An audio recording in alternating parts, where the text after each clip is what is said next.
Okay, this was one of the most important lessons I learned about pizza ovens, is how to start a fire. So you load up the pizza oven. I always take some of the bigger pieces and put around the perimeter. Those will light later on just by the heat of the fire.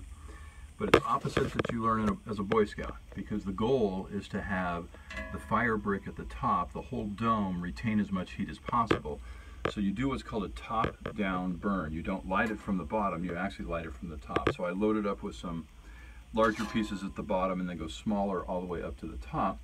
And then you start it a top-down burn closer to the top of the oven, and that way the fire ramps up at a more slow pace than if you lit it from the bottom and burned it to the top.